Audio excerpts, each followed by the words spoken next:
North Korea ready for war, millions sign up for military to fight against U.S. North Korea claims that 4.7 million of its citizens have volunteered to join or enlist in the military since leader Kim Jong-un threatened to tame President Trump with fire last week, North Korean state media reported.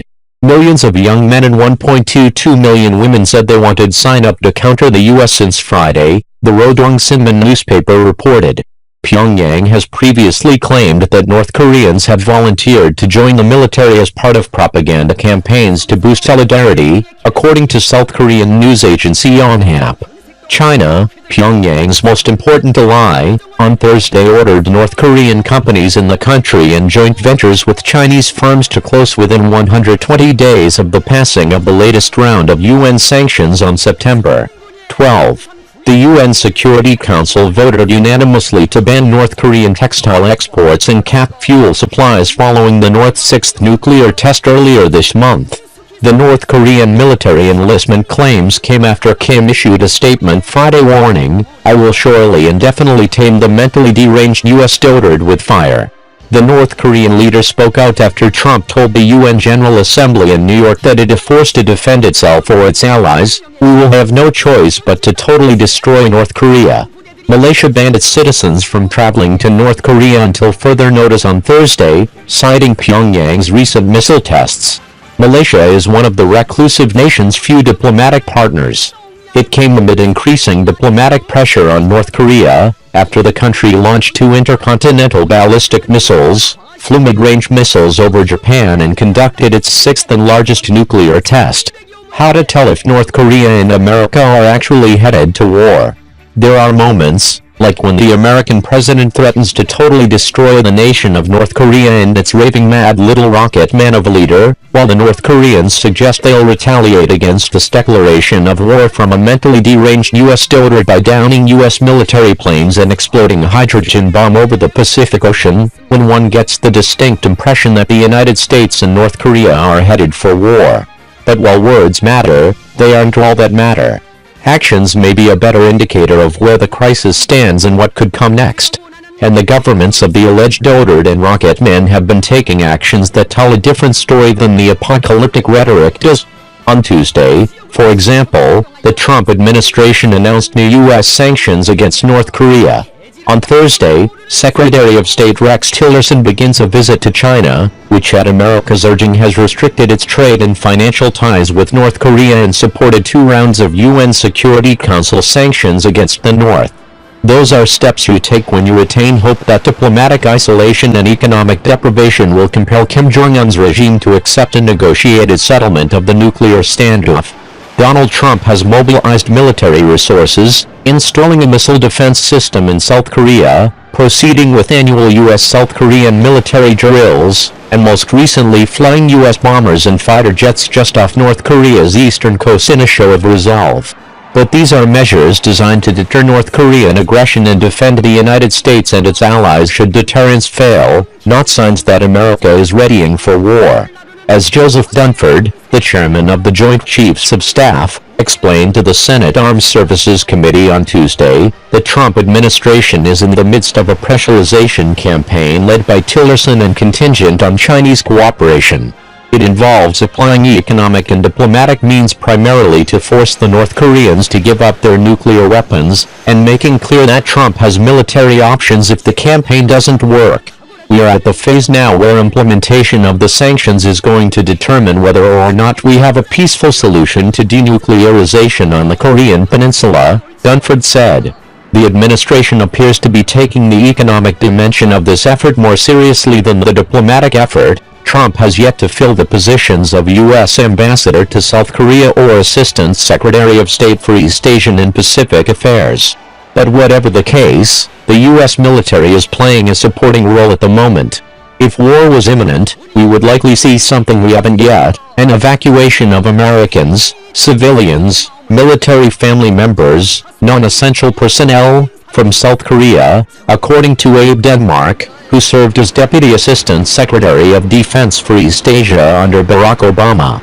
It's impossible to hide because Blair's deployment was diverted from the Persian Gulf to Korea, Patriot anti-missile batteries flowed into the region, and a range of military units were put on alert to carry out war plans against North Korea. On the North Korean side, I can't talk in as much detail, but it's the logical things you would do if you have a fairly large North Korean army, an infantry-heavy army, and you don't keep all of the soldiers in readiness all of the time, you don't keep all of the supplies brought up, the ammunition broken out, the wartime command and control mode set up, Blair added. U.S. officials monitor very closely those indicators and none of our leaders has spoken publicly saying that those indicators have been activated. Dunford, in fact, told senators this week that North Korea's military activities have not matched the government's escalating rhetoric. The United States hasn't detected a change in the posture of North Korean forces as a result of the charged political environment, he testified. A South Korean lawmaker who heads the legislature's Intelligence Committee claims that the Kim regime is seeking to avoid accidental conflict by ordering soldiers to report up the chain of command before taking any military action. North Korean propaganda may loudly and confidently condemn Trump as the troublemaker of humanity, but North Korean officials are quietly struggling to square Trump's fiery tweets with the sober statements of his advisors, and reportedly reaching out to American Korea experts in search of clarity. While Kim Jong-un has mostly refrained from perpetrating violent acts directly against the United States and South Korea, in contrast to his father and grandfather, the North Korean leader has dramatically accelerated the development of the country's nuclear weapons arsenal. He's carried out a flurry of missile and nuclear tests, including the likely detonation of a hydrogen bomb and 2 ballistic missile tests over Japanese territory, that have been far more aggressive than any recent actions of the United States toward North Korea. Nevertheless, according to Blair, Kim appears to think about these tests the way Kim Jong-il and Kim Il-sung thought about aggressive behavior outside North Korea's borders, as tools to keep the country stirred up so he can justify his brutal regime, keep his enemies divided, and try to gain concessions from other countries without crossing the threshold of provocation above which the United States and the Republic of Korea will go to war.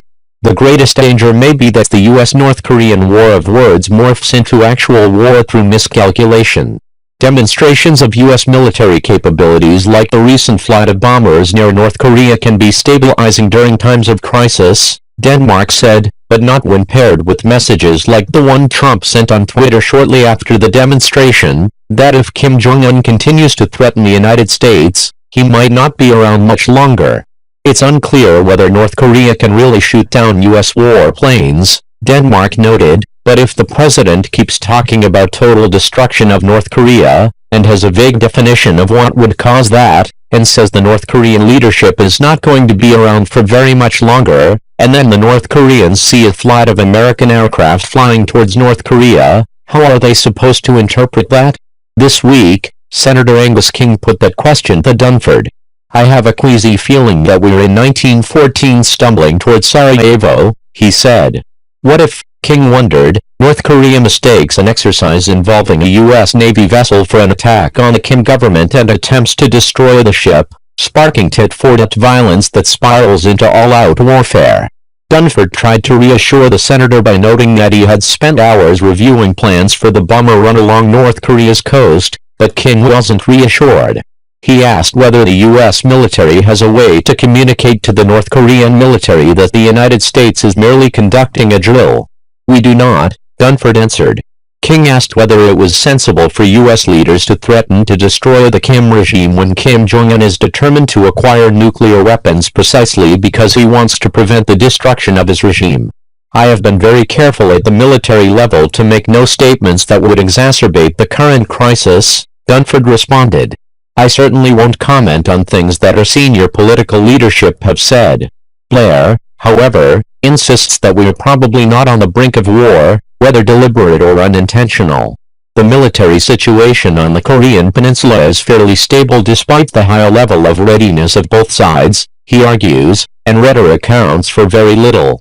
North Korea uses bloodthirsty, shocking rhetoric strictly for effect, and it has very little to do with what they are actually doing or planning to do, Blair said. On the American side, This is the first time that a president has gotten down into the gutter with a North Korean leader and used the same harsh rhetoric against him. But so far, that unprecedented approach has not had a corresponding impact on U.S. military preparations or action. What we are witnessing, Blair argued, is two dogs barking on either side of a chain-link fence. It's actually two chain-link fences. There's a chain-link fence on the North Korean side which is staying below the level of provocation they think would start a war, and on the American side it's just a natural reluctance to cause escalation because the South Korean capital of Seoul is so close to the DMZ.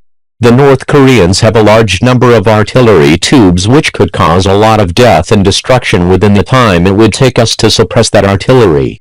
Both sides have military restraints on them and both dogs are barking pretty furiously, primarily for domestic consumption, he told me. Neither of them has any idea of the effect on the other, and I think the effect on the other is very little.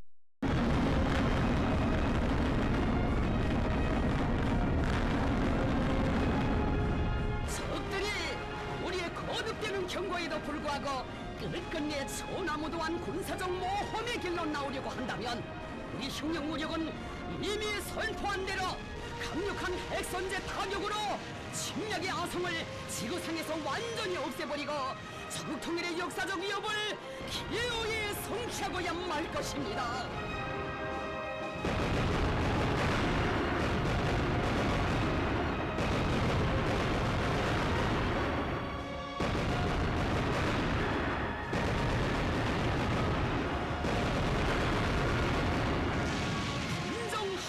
타격 시위는 어떤 침략의 무리도 일격에 경멸소탕할 수 있게 준비된 모적의 강건 우리 인민군대를 당할 자 세상에 없다는 것을 다시 한번 보여주었습니다.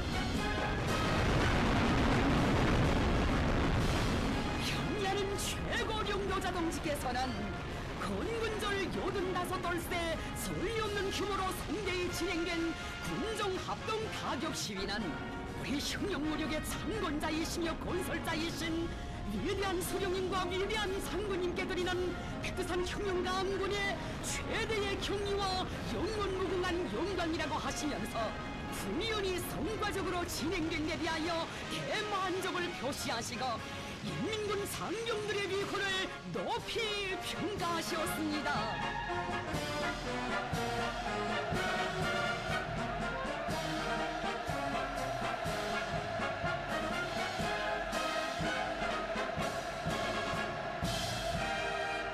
경야는 최고령도자 동지를 모시고 진행된 영웅적 조선인민군 상건 85돌 경축 조선인민군 군정합동 타격 시위는 주체의 건군사의 특기할 역사적 사변으로 됩니다.